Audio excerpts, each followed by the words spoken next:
Olá, gente! Agora eu vou falar para vocês um pouquinho do que a gente pode aplicar à anatomia, certo? Então, vocês tiveram uma base com esses vídeos do que seria anatomia. Vocês viram anatomia cardiológica, vascular, na parte de arterial, certo? E agora a gente encerra a nossa quantidade de conteúdo justamente com essas aulas. Mas agora vem o bônus, que é então o que eu estava conversando de ter o a mais nesse curso. Bem, em primeiro lugar, a gente pode discutir sobre várias coisas, só que eu vou focar mais aquilo que possa ser aplicado diretamente à anatomia. Por exemplo, existem doenças de caráter metabólico. Essas doenças de caráter metabólico, elas não, muitas vezes elas só interferem na anatomia quando estiverem muito avançadas. Então, qual a probabilidade de você ver essa doença? É baixa. Por mais que você acompanhe, digamos, uma boa enfermaria, você acompanha um serviço que é centro e referência, por exemplo, eu acompanho serviço em cirrose, então é uma alteração anatômica, anatomopatológica do fígado. Então, mas vai ser difícil você conseguir fazer uma boa correlação com a anatomia, sendo que você vai realmente precisar dos exames de imagem. Então, eu vou conversar com vocês sobre o que é mais voltado à prática, que a gente possa ver, falar corriqueiramente, que gere alteração anatômica e com isso a gente pode ter uma boa aplicabilidade do conhecimento. Então, o primeiro caso que eu vou falar para vocês é a formação de imagem em radiologia da parte vascular. O que isso quer dizer? Muitos de vocês sabem que todo mundo sabe que todo mundo uma vez na vida faz algum exame de imagem. Esse exame de imagem pode ser um raio-x, pode ser uma tomografia, uma ressonância, uma ultrassonografia, cintilografia, PET scan e daí em diante. Sendo que isso nós estamos falando só de radiologia, né? Nós podemos também falar da parte endoscópica, como por exemplo a broncoscopia, a endoscopia digestiva alta, a colonoscopia, a retossigmoidoscopia e assim vai.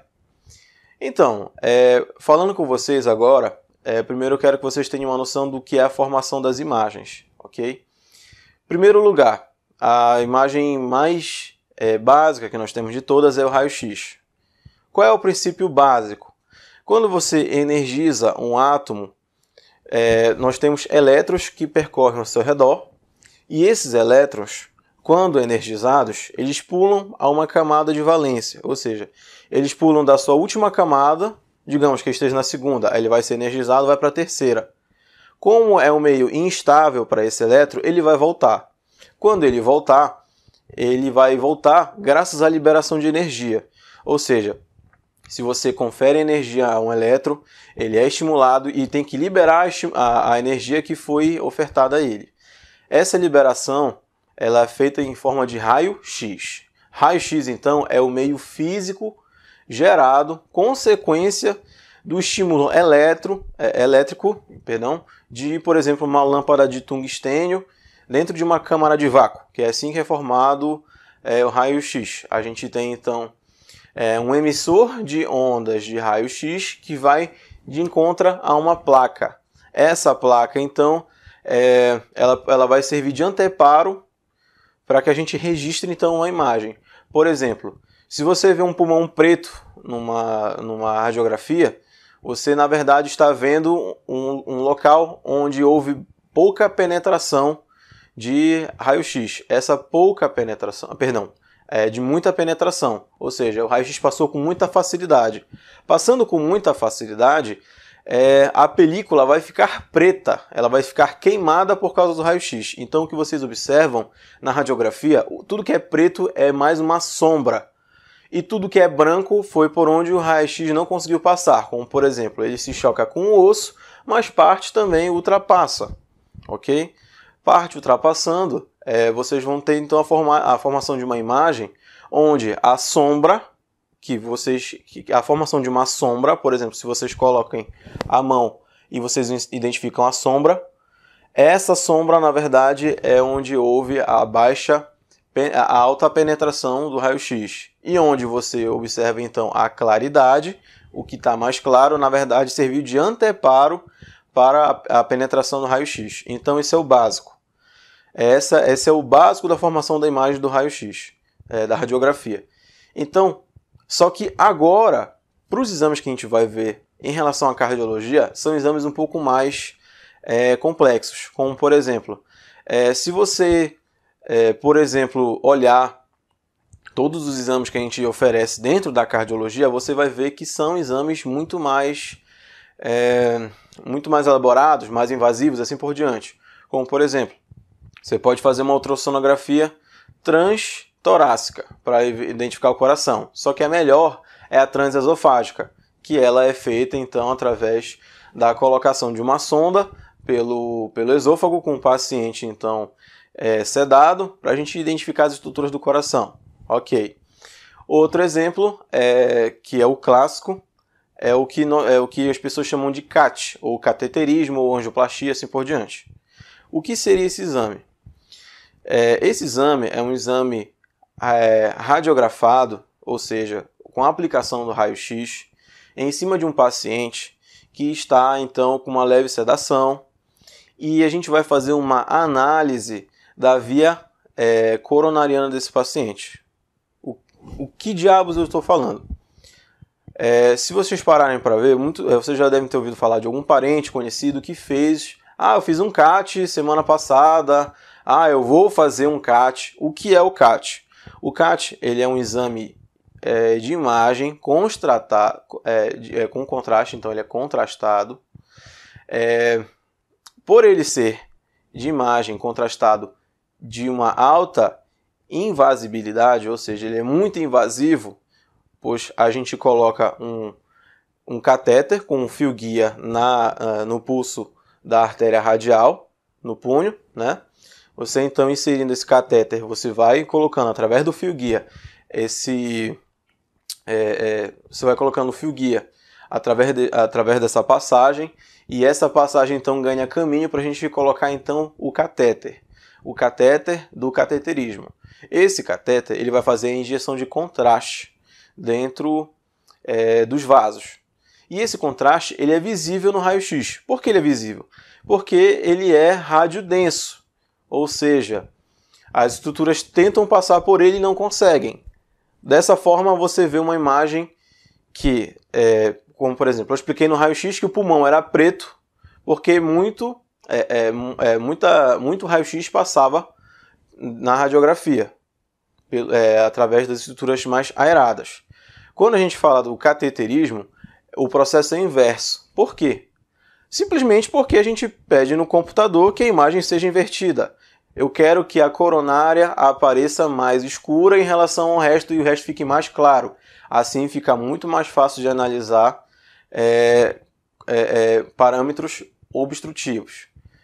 Então, assim, quando a gente fala de cateterismo, nós estamos falando de um exame que você vai então colocar um catéter com um fio guia no paciente e vai fazer a injeção de contraste. Fazendo essa injeção de contraste, nós podemos ver toda a vascularização do coração pelas artérias coronárias, à direita e à esquerda, e ambas são analisadas, e os seus ramos também, nesse exame. E esse exame, qual é o nome dele? O cateterismo, na verdade, é uma forma de procedimento. O exame que a gente vai ver é a cinecoronariografia, ou seja, o registro das coronárias durante o movimento. Ou seja, você vai ver durante o coração estar bombeando. Enquanto o coração bombeia, o que a gente aprende na fisiologia? Quando o coração faz a sua sístole, a ejeção de sangue vai adiante, e quando o coração abre, parte desse sangue volta. Quando ele volta, parte do sangue bate nas válvulas cardíacas e faz com que feche essas válvulas e o sangue não retorne. Isso faz com que o sangue vá para frente. Você empurra o líquido não volta. Então, quando você faz isso, você vasculariza as coronárias, pois elas se encontram atrás dos ósseos da válvula aórtica. Então, você tem aqui a válvula aórtica e os ósseos estão localizados nessa região. Digamos que aqui esteja a artéria aorta. e os ossos estão localizados nessa região, e por estarem localizados nessa região, quando o sangue volta, ele perfunde as coronárias. Perfundindo as coronárias, então, a gente vai entender que na fisiologia a gente observa que as coronárias são perfundidas durante a diástole. Ponto. É isso que a gente entende dentro da fisiologia cardíaca. Então, através desse exame, através dessa fisiologia, com a aplicação de um contraste, jogando no paciente raio-x e identificando direto no computador, a gente vai identificar se há obstrução ou não. Então, eu vou mostrar para vocês uma imagem que vai ser mostrada a seguir. Eu vou explicar apenas no slide para vocês. Então, gente, eu falei com vocês que eu ia passar para vocês um pouquinho da cineangiocoronariografia. Só que eu vou um pouquinho mais além, tá? Em primeiro lugar, eu quero ressaltar para vocês tudo que a gente já conversou antes em relação ao cateterismo, por que ele se chama cateterismo, porque na verdade é um procedimento que se utiliza catéter, quando na verdade o nome correto é cineangiocoronariografia ou cinecoronariografia, ok? E é um exame que utiliza o raio-x como veículo de formação de imagem. Aí, nesse momento, a gente vai partir agora um pouco para a prática. Só que para eu explicar a vocês o exame, eu preciso dar para vocês uma correlação clínica. A principal correlação clínica que nós temos é a aterosclerose. A aterosclerose, para quem é da área da saúde, é uma velha companheira de estudo. Bem, nós temos que entender um pouquinho como ela funciona. A aterosclerose, ela tem uma etiologia desconhecida, certo? Ou seja, nós não sabemos de fato o que ocorre dentro do nosso corpo para desencadear até o fim a evolução da aterosclerose. Porém, muitas teorias são aceitas e a gente vê que existe também duas teorias onde os autores se divergem. Uma em relação principalmente a formação de placas de lipídios e a outra apenas a proliferação da camada média dos vasos. Só que a teoria mais aceita atualmente é uma mistura das duas. Bem, existem vários motivos pelos quais levam o paciente a evoluir com um quadro de inflamação, correto? Para isso, dentro da patologia, o que leva à inflamação? Essa inflamação ela pode ser de várias origens, como por exemplo, pode ser a hipertensão arterial, pode ser a diabetes mellitus, pode ser a dislipidemia, pode ser o hipotireoidismo e assim sucessivamente. Sendo que essa inflamação, na verdade, ela é uma lesão direta que acontece no endotélio, ou seja, na camada mais interna do vaso. Esse espaço que a gente observa aqui é a luz do vaso, ou também dito lúmen.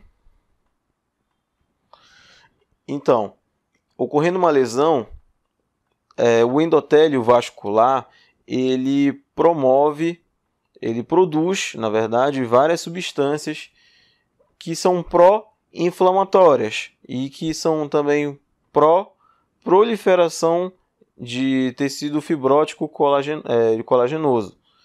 Sendo que, o que acontece?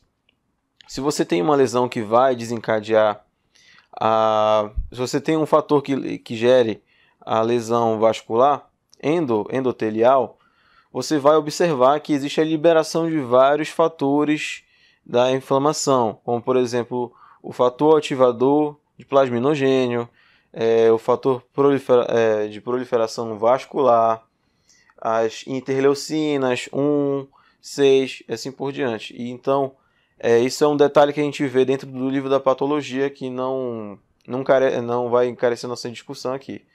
Porém, se a gente tem uma lesão direta nesse endotélio, ele vai expor a matriz extracelular, ou seja, todo o material que está entre as células e dentro das camadas, e esse material vai promover a liberação desses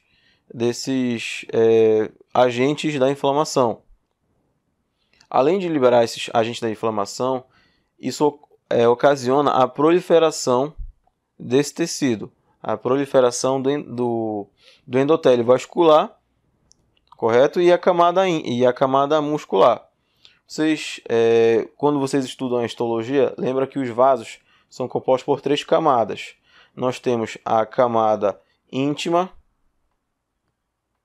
que é o endotélio vascular. Nós temos a camada muscular, ou também dito camada média.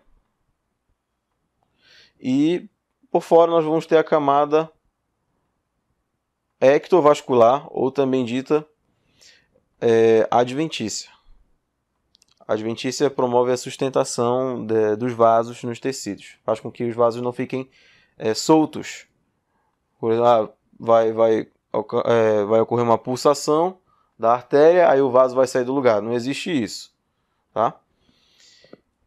Só em questões patológicas. Pois bem, a gente vai ter então fatores que levam à inflamação, à lesão endotelial. Essa lesão endotelial expõe a matriz extracelular, e a matriz extracelular irá chamar os macrófagos e também linfócitos, os linfócitos T. Chamando os macrófagos e linfócitos T, há um aumento da quantidade de agentes de inflamação, e por essa quantidade ele irá atrair mais células inflamatórias, como os macrófagos, mais linfócitos T, e também células formadoras de colágeno, que seriam então os fibroblastos, certo? Ocorrendo então esse resultado aqui, a gente vai ter uma alteração na parede do vaso. Como isso vai ocorrer? Esses agentes pró-inflamatórios então irão atrair essas células, e essas células elas irão gerar um processo inflamatório na camada endovascular, né, na parte da túnica íntima, e junto com a gordura que nós temos correndo no sangue, são as lipoproteínas, como por exemplo o LDL, que é o famoso colesterol ruim, e na verdade também é também um dos precursores de hormônios. O que acontece? Ocorre um certo depósito dessas lipoproteínas, e esse depósito de lipoproteínas acontece por causa da lesão do endotélio. Com a lesão do endotélio, nós temos então o depósito de gorduras, de lipoproteínas. Com esse depósito de lipoproteínas, a gente tem a atração de macrófagos e de linfócitos, pois a gordura no vaso vai ser vista como um agente estranho, como um corpo estranho. E graças a isso vai ocorrer então o recrutamento de várias dessas células inflamatórias. Essas células inflamatórias, elas estão na circulação e tentam sair da circulação, vamos dizer assim. Porque na verdade elas estão sendo chamadas por causa da matriz extracelular que está exposta, que está liberando todos esses agentes inflamatórios. Então, os macrófagos, linfócitos, eles irão ficar presos dentro da túnica íntima, junto com essa placa de gordura. Então, eles vão ficar retidos. Eles vão formar uma verdadeira massa nessa região. Formando uma verdadeira massa nessa região, com o tempo, você vai identificar que ocorre a proliferação das células musculares lisas, que está representada aqui tudo em vermelho, e essa proliferação encobre toda a placa de ateroma, que é a placa de gordura. Por isso que é ateroesclerose. o processo tanto de esclerose, que é um processo de fibrose dos vasos, uma perda da sua elasticidade por causa da troca do colágeno, quanto a formação, e isso aqui é pela inflamação, quanto pelo depósito de gordura. Então, a gente vai ter aqui o ateroma, e o ateroma, junto com macrófagos, linfócitos, fibroblastos, e com a exposição da matriz extracelular, vai promover a inflamação desse local, e essa inflamação local promove o recrutamento das células musculares lisas, que encobrem então essa camada, que encobre então o ateroma, formando essa camada aqui, que seria digamos assim, um espessamento da túnica média. Na verdade, não é só um espessamento. Esse vaso também pode ficar um pouco mais frágil, certo? Por causa de todo esse processo inflamatório que acontece. E com o tempo, esse processo evoluindo, nós vamos ter um quadro obstrutivo. Tendo esse quadro obstrutivo, a gente vai identificar uma patologia cada vez mais difícil de ser controlada. Então a gente vai ter aqui uma placa de gordura que, perdendo a sua oxigenação por estar envolvida por essa camada de túnica média, ocorrem sucessivos eventos de necrose, eventos de necrose nessa região, e essas necroses vão deixar essa placa cada vez mais frágil. Deixando essa placa frágil, ou seja, fácil de ser rompida, essa gordura pode cair na circulação e causar, entupindo vasos menores. Esse é um processo que nós chamamos de embolia. Ou se a placa apenas continuar crescendo até obstruir essa parede, nós vamos chamar de trombose. Esses são dois fenômenos da patologia. Ocorrendo esses dois fenômenos, vamos ter o processo de obstrução. A embolia é mais agudo, enquanto que a trombose é mais um processo crônico. Então, a partir desse evento da aterosclerose, isso a gente está explicando dentro de um vaso. Agora, a gente vê que, na verdade, existe um processo mais disseminado em relação a isso. Eu vou mostrar para vocês a seguir. Porém, todos esses fatores de risco, eles irão influenciar no processo da evolução da doença, como, por exemplo, ser da raça negra. Apesar de raça ser um termo não tão mais bem quisto na sociedade, já é um termo que fica estereotipado, mas ainda assim está dentro da literatura, então chamar de raça negra, ok? A idade avançada, então praticamente todo velhinho tem uma aterosclerose. É difícil a gente ter um paciente, por mais saudável que seja, não ter aterosclerose, pois é um processo da própria idade, onde você perde a fragilidade dos vasos, onde o processo de remodelamento celular vai ficando cada vez comum, tornando então a perda do DNA das células por diante. Todo o processo do envelhecimento leva à formação da aterosclerose, coopera. E a dislipidemia também, por exemplo, o excesso de LDL, o excesso de triglicerídeo, ok? Podem ocasionar esse processo também de aterosclerose. O estresse, uma pessoa que vive estressada, vive irritada todo o tempo, e tem um aumento das catecolaminas. Catecolaminas. Aumento dessas catecolaminas aumenta a pressão sanguínea, e o aumento da pressão sanguínea aumenta a frequência cardíaca, que aumenta o fluxo sanguíneo. Aumentando o fluxo sanguíneo, promove estresse. Esse estresse dos vasos, que gera um fluxo turbilhonado, e o fluxo turbilhonado faz a lesão endotelial, que explica tudo que eu já falei para vocês. O sexo masculino é fator de risco. Então, a aterosclerose em mulheres é mais grave, apesar de ser mais comum entre os homens. Sedentarismo, a pessoa tem um acúmulo de, de lipídios, tem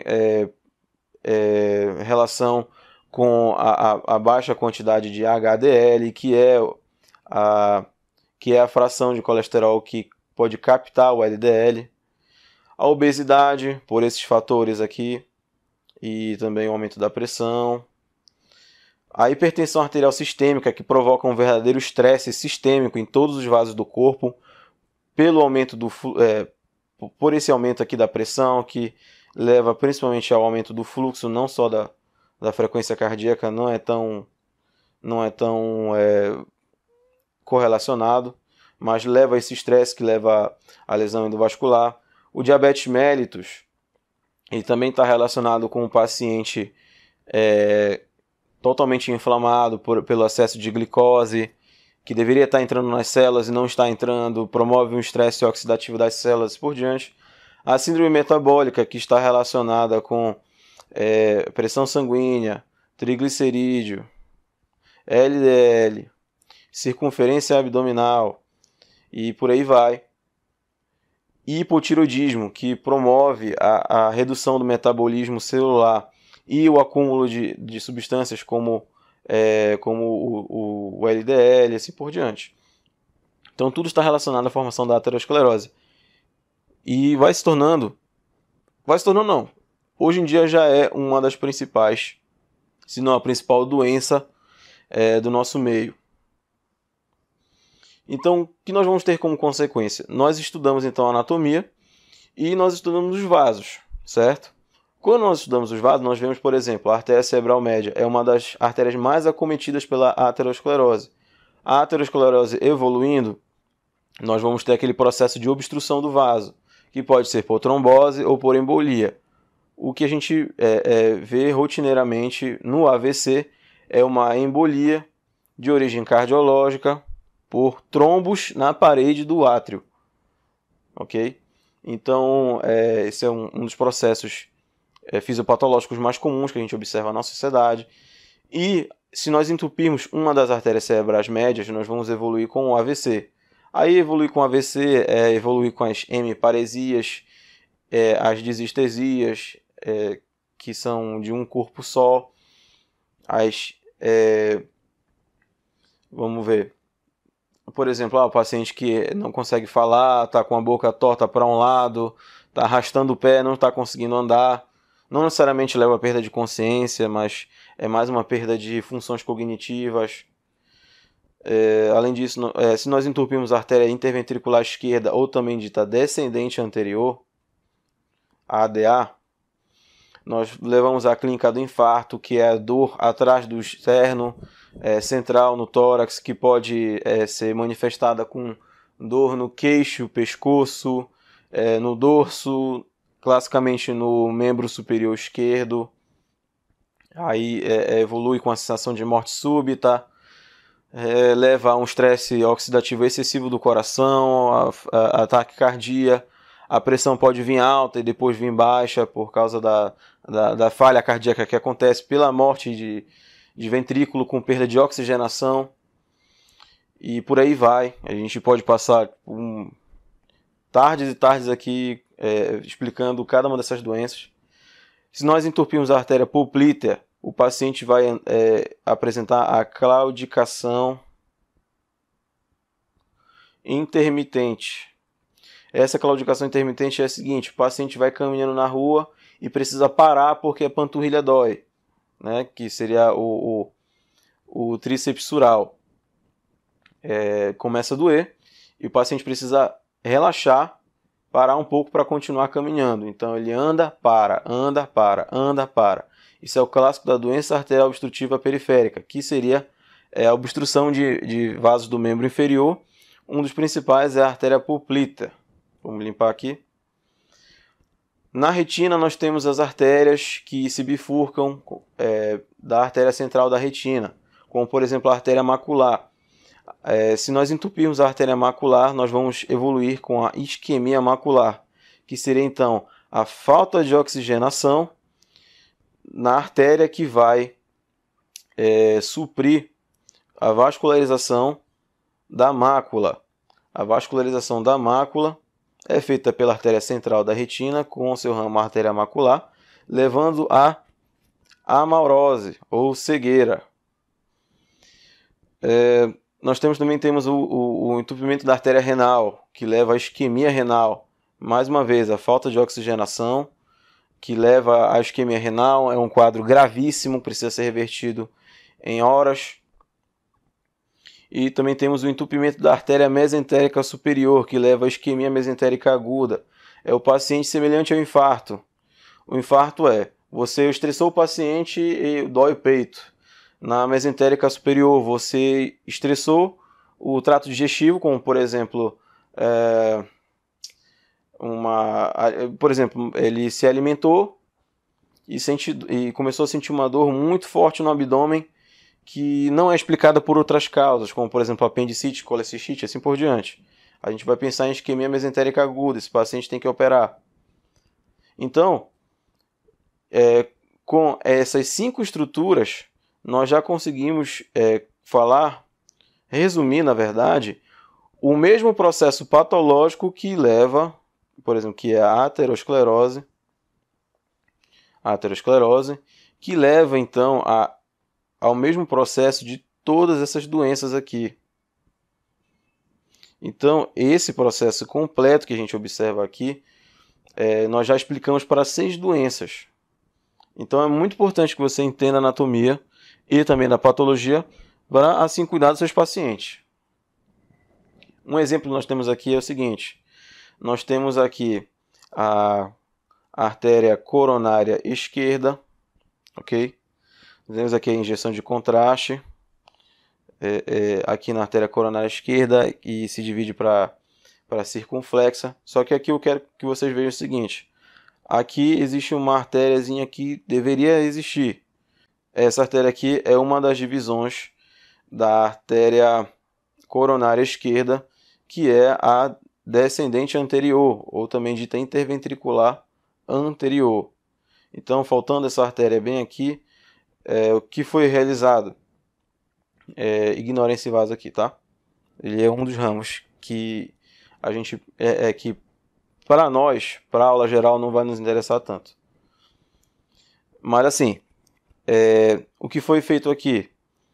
Passou-se um catéter pela artéria radial.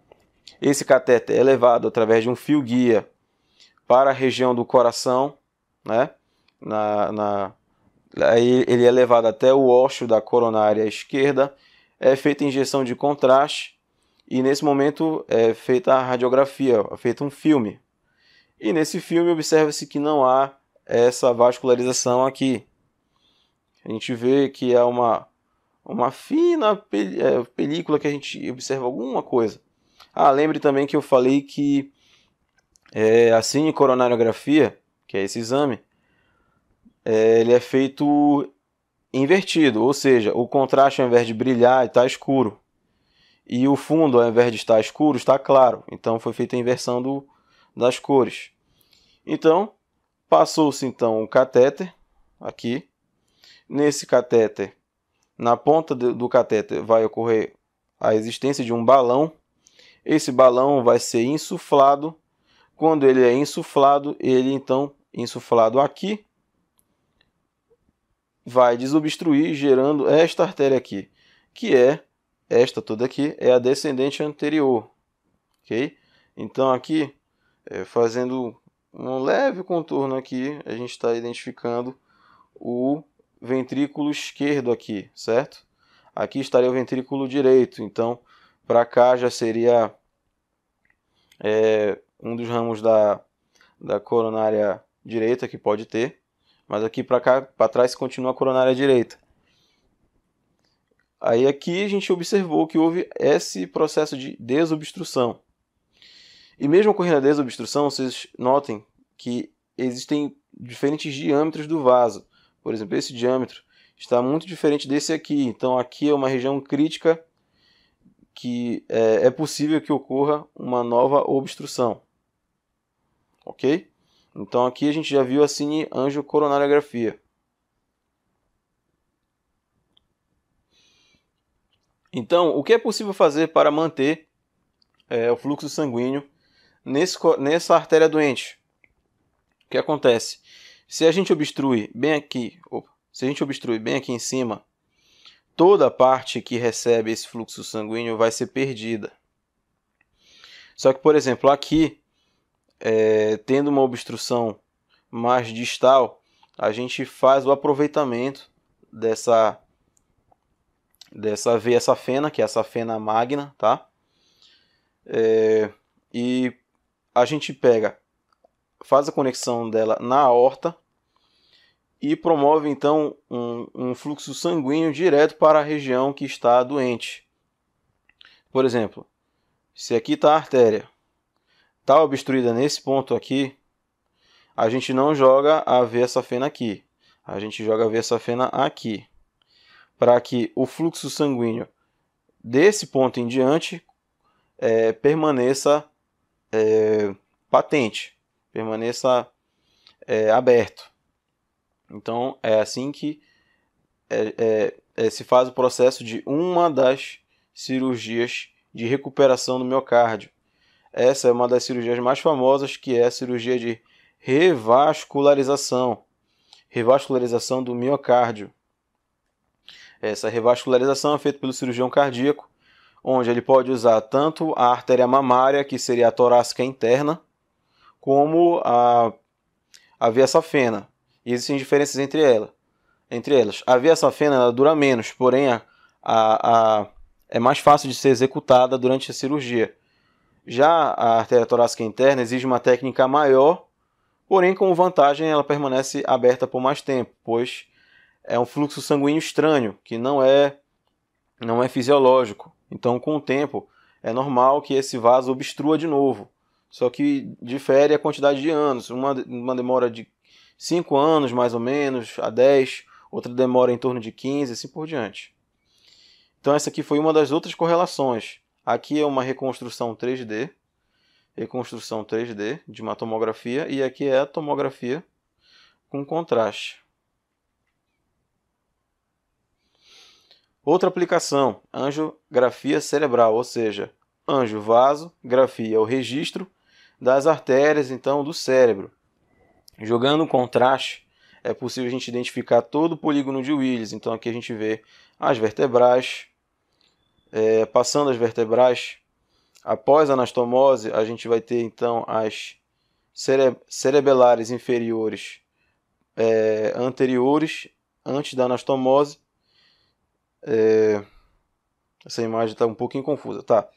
Essa aqui são as cerebelares inferiores posteriores. As anteriores seriam essas aqui. Aqui a artéria basilar se dividindo nas cerebrais posteriores. Então aqui está bacana da gente visualizar. E aqui é a cerebelar anterior. Perdão, é a artéria cerebelar superior.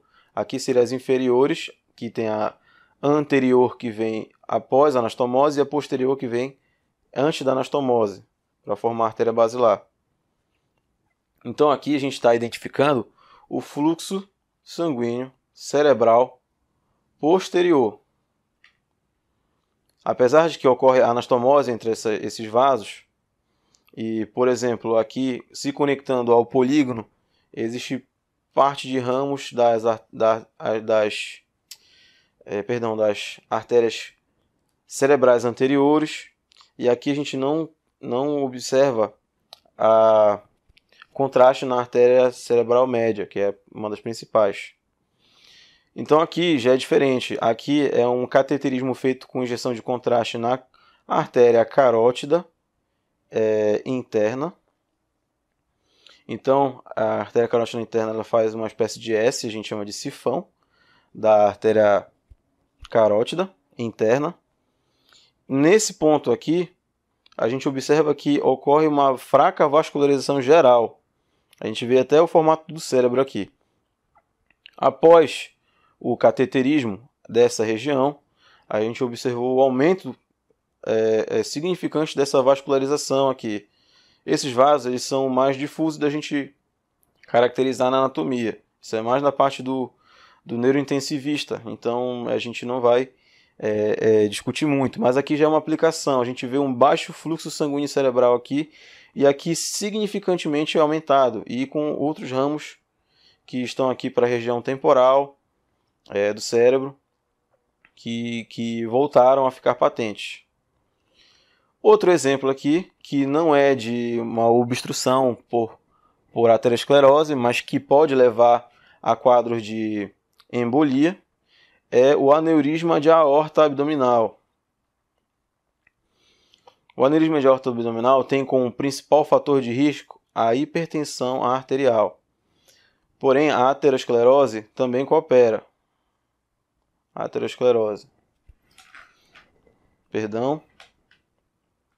Aqui a gente observa o seguinte: nós temos aqui a aorta abdominal, nós temos aqui o tronco celíaco, ele está se dividindo para a esplênica, a hepática, assim por diante. E aqui também, logo abaixo, tem a mesentérica superior, que a gente está identificando aqui nesta imagem. Não dá para identificar quais são esses ramos aqui. Temos as renais, esquerda e direita. Passando as renais, nós temos então este aneurisma aqui. O aneurisma ele tem que ser investigado no paciente. Assim, existem recomendações específicas para isso. Por exemplo, olha, um aneurisma de 2,5 cm, 3,5 cm, assim por diante. Para o homem, a gente precisa começar a intervir nesse aneurisma quando ele tem em torno de 5 centímetros de diâmetro. Então é importante. E dependendo da conformação desse aneurisma, ele pode ter duas, a sacular e a fusiforme. Esse aneurisma ele tem que deixar uma região livre, tanto na parte renal quanto na parte da bifurcação da aorta, para que haja a colocação de uma prótese, que irá deixar então esse aneurisma, digamos assim, protegido de romper, porque o rompimento de um aneurisma é gravíssimo. Sem falar que promove um estresse do fluxo sanguíneo que tem como consequência a produção de placas ateroscleróticas dessa região. Aqui a gente identifica as ilíacas comuns, aqui as ilíacas internas e para frente as ilíacas externas, e para cá já a artéria femoral. Gente, era isso que eu tinha para falar para vocês, de um bônusinho para a gente aplicar um pouco esses conhecimentos. Vocês observam que a gente pode ver muita coisa. E assim, não dá para a gente discutir infinitamente esse conteúdo, pois ele é muito vasto. Essa aula devia ser pequena, ela ficou grande, mas mesmo assim, vocês podem ter um bom aproveitamento e já não estranhar tanto alguns exames de imagem. Eu fico por aqui, agradeço a todos que assistiram essa aula e fique conosco.